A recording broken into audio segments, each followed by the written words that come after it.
Hey friends, welcome back to Fantasy Watch. Today we are going to be talking about the novel Good Omens and everything that you need to remember so that you are ready to watch season 2. Let's jump in.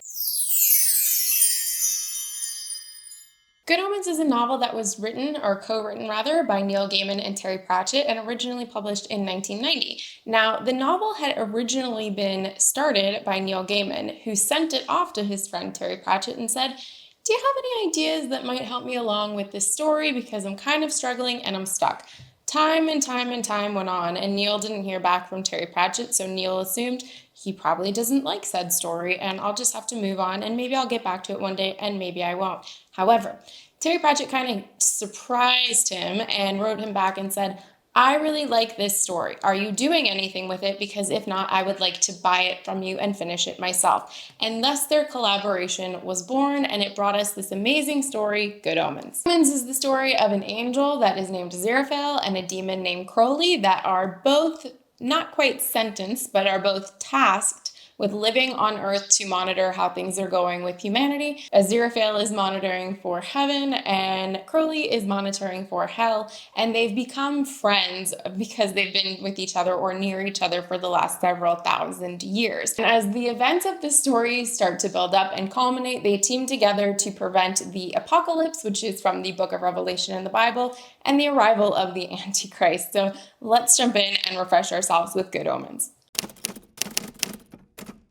This all starts with the prophecy that the Antichrist is going to be born on a specific day at a specific hospital, but things start to go a little awry when at the hospital 2 babies are born at the exact same time and they are swapped. So one is raised to be quite normal and one is raised to be maybe less normal, and unfortunately these roles have been given to the wrong baby. Adam, who is the one that is going to grow up to be the Antichrist, is born and at this moment is raised to be a normal kid, which isn't quite what hell was hoping for because they wanted to establish him in his role so that when he reached the appropriate age, the apocalypse would begin. When we talk about our dynamic duo, we have Aziraphale and we have Crowley, who originally started out as Crawley but wanted to change his name to Crowley. He was believed to be a snake. You might have been familiar with a snake in certain stories from the Bible. In this world, Crowley and Aziraphale have become pretty good friends based on the fact that they've been the only 2 beings that have been around since the creation and therefore have gotten to know each other quite well. And in this world, Aziraphale owns a bookshop. He is quiet and passive and angelic, and Aziraphale is there to cause chaos. If you read the book, he does things like create highways that he knows are going to be full of traffic just to spite humanity because he knows it's going to irritate them. Together, they are the perfect balance of sweet and salty, or bad and good, evil and not evil, however you want to look at it, light and darkness. That's a whole other conversation, but the 2 of them are the perfect balance for each other and decide that they are going to work together. This then brings them to their agreement to stop the apocalypse. They have both come to realize that they actually really like Earth, and they have come quite accustomed to the things that they have gathered on Earth, like Aziraphale and his books and Crawley and his other possessions and just tormenting humanity. He likes those things. So they decide that they are going to thwart the attempts of heaven and hell to bring about the apocalypse because both sides do want this to happen. They each think that their side will win, and they realize because it is written in the Bible that this event has to happen. But Crawley and Aziraphale come to their agreement and say, no, it is not going to happen. We are going to put an end to the apocalypse. And do they?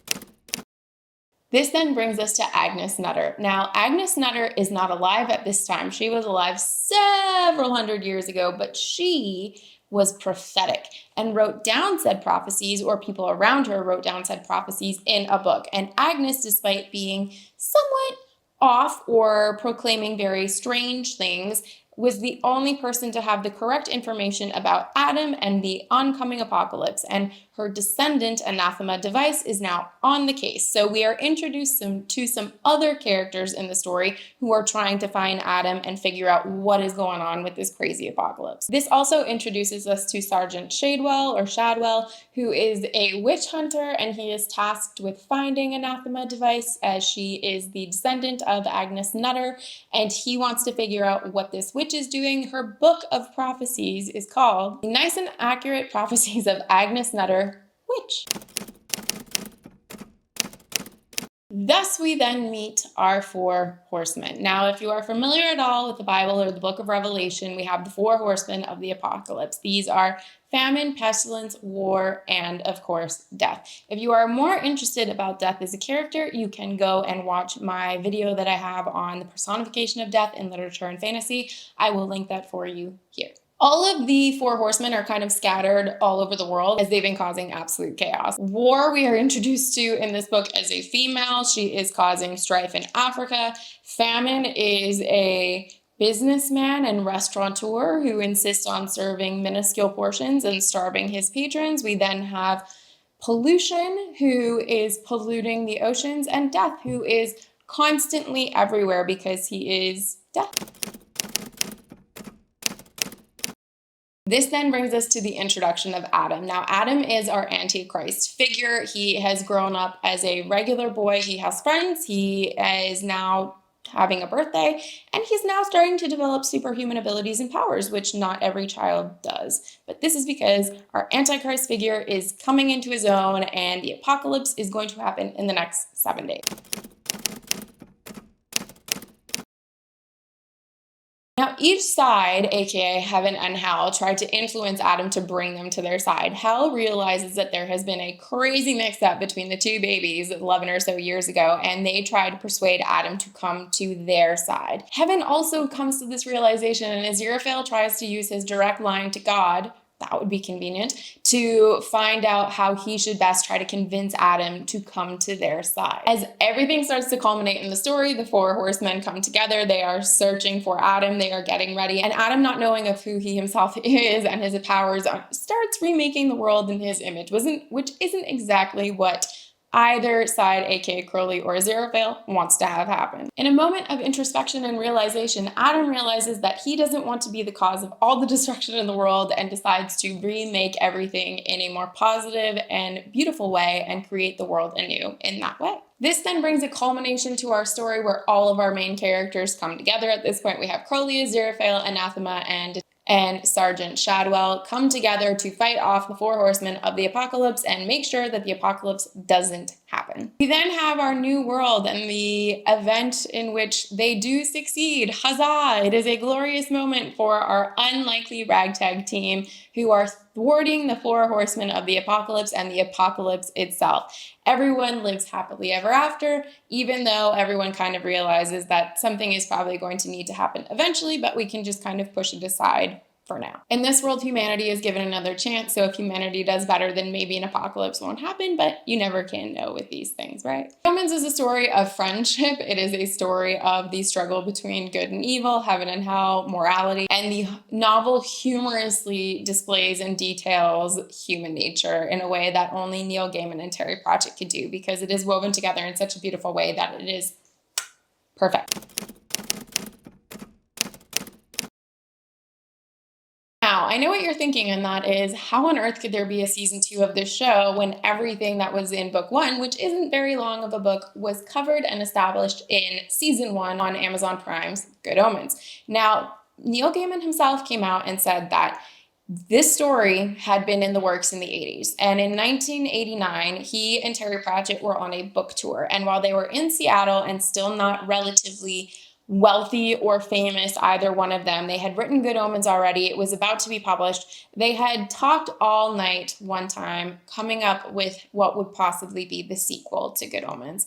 And because Good Omens ended up being such a renowned success, because how could it not be? It's such a great book. They ended up becoming too busy and absorbed in their own careers. Terry Pratchett went on to write Discworld, which has 41 books in it, and a myriad of other stories. Neil Gaiman has gone on to do things like Sandman, American Gods, Stardust, Coraline, and along with that has done several adaptations of his work, and each of them was just too busy. This then led to Terry Pratchett's unfortunate diagnosis of early onset Alzheimer's and dementia, and he passed away, unfortunately, at a very young age, and they never got to come together and write the sequel.